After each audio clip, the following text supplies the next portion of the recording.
Gente, hoje eu estou aqui para falar com vocês sobre o último compromisso do livro, Os Quatro Compromissos de Dom Miguel Ruiz, que é Faça o Seu Melhor. Quando ele fala faça o seu melhor, ele já diz logo que fazer o nosso melhor é bem variável. Por quê? Imagina que você recebeu uma promoção no trabalho, você está super animada e você vai fazer um jantar para sua família. Você vai fazer esse jantar de uma maneira X. Se por outro lado, daqui a alguns dias você vai fazer esse mesmo jantar, mas você está abalado com alguma notícia, que algo te deixou muito frustrado, você vai fazer esse jantar de uma melhor maneira possível, mas vai ser diferente daquele primeiro dia. Então, fazer o nosso melhor, ele não é de uma maneira fixa, ele depende muito do nosso dia, do nosso humor, das coisas que estão acontecendo. Mas o mais importante é estar presente e fazer o melhor que a gente pode naquele momento. E ele fala muito bem que a gente tem que tomar cuidado para a gente não fazer nenhum mais e se sobrecarregar, né? Como a gente tem muitas mães, muitas famílias que levam o mundo inteiro nas costas. Então, põe a comida para o marido, o filho já é super independente, mas ela ainda lava, passa, cozinha, fora, além de fazer as coisas que ela tem que fazer para ela, muitas vezes trabalha fora. Então, fazer o melhor, gente, não é se sobrecarregar, ser assim, se maltratar. E tampouco fazer menos, porque muitas vezes a gente está acostumado, ou por preguiça, ou por procrastinação, a fazer o mais ou menos.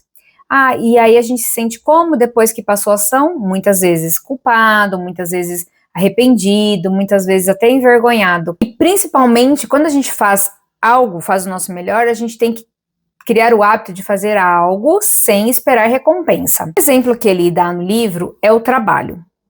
Muitas vezes a gente vai para o trabalho porque a gente quer o quê? Receber o dinheiro no final do mês. Então a gente trabalha 5 dias na semana, esperando sábado e domingo, a gente vai para o trabalho, pega trânsito e aquilo ali vira um martírio, e a gente não vê a hora de acabar esse período aí de 5 dias, para ter 2 dias ali, né, que passam voando, e a gente se anestesia e se maltrata, a gente às vezes bebe muito, a gente busca coisa para anestesiar, muitas vezes não de uma forma saudável. E o problema, eu não vou fantasiar aqui e falar assim, larga esse trabalho que você não gosta. Não, joga tudo pro alto. Não é isso, gente. O que eu tô dizendo aqui é sobre fazer o melhor que a gente tem naquela situação. Eu já tive um trabalho que eu detestava. E eu ia lá 8 horas por dia, fora, né, o período de deslocamento, e eu percebi que eu tava já até adoecendo. Aquilo ali virava uma raiva, eu tinha uma raiva de ir, eu ficava 8 horas ali ruminando, sabe? E eu percebi que os pensamentos começavam, aqueles pensamentos negativos. E vocês acham que minha vida era boa? Não, eu só traía o pior dos piores. E aí me colocavam para fazer os piores trabalhos, às vezes assim, quebravam as coisas no trabalho, não dava certo. E não é que eu modifiquei agora comecei a romantizar o trabalho que eu detestava, não foi isso. Eu me dei conta que se eu ficasse 8 horas ali fazendo um trabalho que eu detestava, eu estaria ali desperdiçando 8 horas da minha vida. E eu comecei a buscar formas de como conseguir um trabalho melhor, porque às vezes não é possível, às vezes tem que trabalhar, sustentar sua família, e às vezes o trabalho que você quer não está disponível. Mas eu peguei e pensei assim, gente, se eu continuar desse jeito, eu vou simplesmente ter um piripaque aqui e minha vida eu vou acabar perdendo mais e mais dias da minha vida. E um dia eu pensei assim, imagina se eu morro hoje, né, e eu morro com esse sentimento, ai que ódio, ai que raiva, eu detesto estar aqui. Então eu comecei, não romantizar o trabalho, mas eu comecei a buscar mudar internamente a minha mente e pensar, bom, agora eu não posso fazer nada, o que eu posso fazer? Comecei a buscar coisas positivas que tinham ali, o contato com as pessoas, né, tem pessoas legais no trabalho, atividades que eu gostava de fazer, isso aqui é bacana, isso aqui me distrai, isso aqui eu aprendo, não sei. Eu comecei a buscar coisas positivas e comecei a fazer de coração, comecei a melhorar.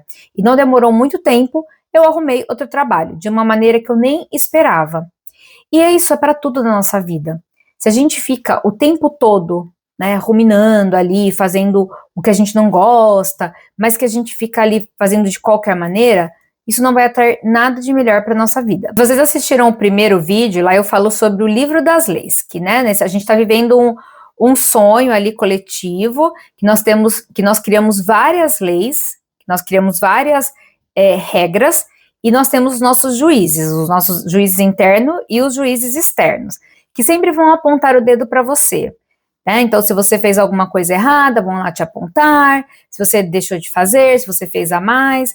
Então, quando você faz a melhor coisa que você podia fazer numa situação, mesmo que os juízes venham te apontar, você vai ficar em paz, você fala assim, eu estou em paz, porque eu fiz o melhor que eu podia nessa situação. Eu conheço uma pessoa que ela cresceu afastada do pai, e aquela coisa de pai ausente, mas quando ela ficou adulta, o pai resolveu procurá-la.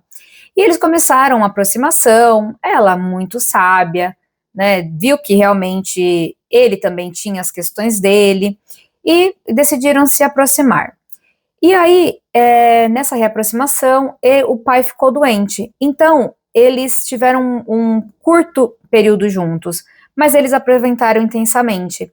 E quando o pai veio a falecer, ela disse, eu não tenho arrependimento de nada, porque esse curto tempo que eu estive com meu pai, eu vivi da melhor maneira e eu fiz o melhor que eu podia para ele. Então, eu estou em paz. Em uma outra parte desse capítulo, ele fala uma coisa lindíssima. Ele fala que Deus, né, o universo todo, a fonte, como você queira chamar, é vida. E que Deus é a vida em ação. E que a melhor maneira da gente honrar essa força, Deus, é a gente vivendo, deixando o passado de lado e vivendo no presente. E quando a gente faz o nosso melhor, a gente está vivendo no presente. E se ele fala aqui que Deus é a vida em ação, ele também cita nessa parte que não adianta a gente ter uma ideia maravilhosa, não adianta a gente querer, ter a intenção, a gente tem que tomar uma ação. Isso é fazer o melhor, porque muitas vezes a gente tem uma ideia maravilhosa, a gente quer ganhar o mundo, mas a gente está tão acostumado, nosso corpo está tão viciado em ficar ali, né, paralisado, rolando a tela, ou criando desculpas, que a gente não toma uma ação, e isso não é honrar, né, essa força maior. E eu vou dar um outro exemplo. Eu trabalhava há muitos anos em um banco, e eu tinha tido uma ideia de implantar um sistema. Esse sistema iria facilitar a vida, né, dos supervisores que trabalhavam ali, ia facilitar também o fluxo de informações, economia de tempo, até de dinheiro, mas isso ia me dar um pouco de trabalho.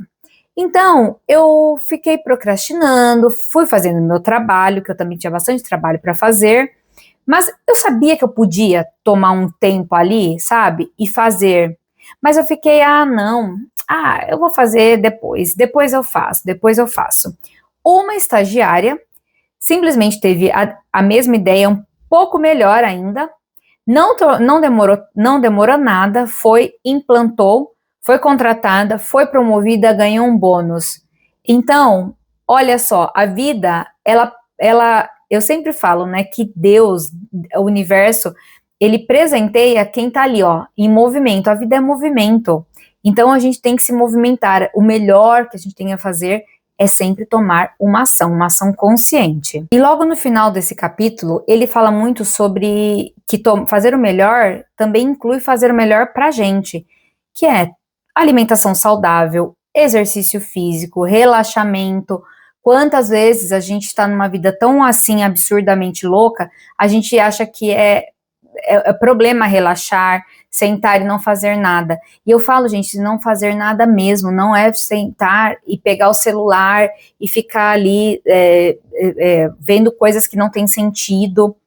É ter um momento de relaxamento mesmo, sabe? Sentir, escutar os pássaros, escutar uma música, fazer uma comida gostosa, sabe? Sem se preocupar ali. Isso é cuidar do nosso corpo, é fazer o melhor pra gente. Porque não adianta a gente fazer o melhor para as pessoas, para o nosso trabalho, se a gente esquece que nós somos os mais importantes. a gente tem que tratar do nosso corpo é o nosso templo.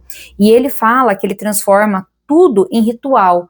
Então, quando ele vai tomar um banho, ele agradece o corpo dele, ai, que bom, gratidão, porque isso é muito importante. Muitas vezes a gente só dá valor quando a gente perde a saúde. Então, é muito importante a gente estar ali agradecendo, a gente honrando o nosso corpo, abençoando o nosso corpo. Quando você vai tomar um café ali, ter sua alimentação, parar, agradecer, meu Deus, eu posso engolir, eu posso mastigar, agradecer, abençoar também da onde veio, os agricultores, as pessoas que participaram do transporte. Vocês já imaginaram quanta coisa acontece, né? Quantas pessoas envolvidas para que esse alimento chegue ali no seu prato? Então, tudo é transformar num ritual, fazer o melhor para a gente, transformar a nossa vida, romantizar a nossa vida, transformar tudo em um ritual. Então, se a gente conseguir cumprir, fazer um hábito, os 4 compromissos, que é seja impecável com a palavra, não levar nada para o lado pessoal, não tirar conclusões e fazer sempre o nosso melhor, é impossível que a nossa vida não melhore. E a gente não deve se cobrar. Muitas vezes a gente está num processo de autodesenvolvimento, né, de tentar melhorar as coisas na nossa vida, e aí a gente está ali, todo empolgado, estou fazendo, sei lá, um desafio, estou meditando, ou então decidi que eu não vou reclamar. E a gente vai, 1, 2 dias, a gente, reclama. Mas aí a gente começa a se cobrar, nossa, eu não devia ter feito isso, ai, meu processo de evolução, ai, meu autodesenvolvimento, nossa, acabou com tudo. Não, a gente tem que persistir, a gente tem que ter consistência, porque gente, imagina quantos anos nós somos ensinados a agir de uma maneira, quantas vezes a nossa mente está ali habituada a agir de uma maneira automática. Então, muitas vezes a gente vai falhar, só que a gente tem que ser mais inteligente e não dar o gostinho para os juízes, ou para o nosso juiz interno, de colocar a gente no papel de vítima, quando a gente fala assim, eu sou uma porcaria mesmo, eu falhei. Não, a gente tem que simplesmente falar, ok, hoje eu não fui muito bem, mas amanhã eu vou estar mais ciente, eu vou estar mais atento e eu vou conseguir. Porque quando você começa a estar ciente e fazer as coisas repetidamente da maneira certa, você muda o seu sistema de orientação, do seu GPS aí, para onde você quer ir. E aí você para de fazer certas coisas que não são para você, e a vida te coloca no caminho que vai te trazer o seu objetivo, o que você tanto sonha. E por que isso é tão importante? Porque quando a gente não está investindo em mentalidade, em bem-estar, em autodesenvolvimento, quando os problemas aparecem, a gente vai estar tão cansado, tão distraído, a gente vai estar tão perdido lá no passado, repetindo os mesmos erros, que esses problemas que seriam oportunidades para a gente prosperar e progredir, eles vão passar e a gente vai ficar na mesma. Que vocês tenham gostado, que vocês aproveitem muito os ensinamentos desses livros, e volta e meia, olhem, leem, assistam os vídeos, porque a gente se esquece. Eu mesma me esqueço muitas vezes, e às vezes lendo o livro ou escutando alguma palestra, eu falo, nossa, verdade, isso aqui vai me ajudar. Então, aproveitem demais o processo de vocês e não desistam do seu crescimento, ok? Então, a gente se vê no próximo vídeo. Obrigada, até lá!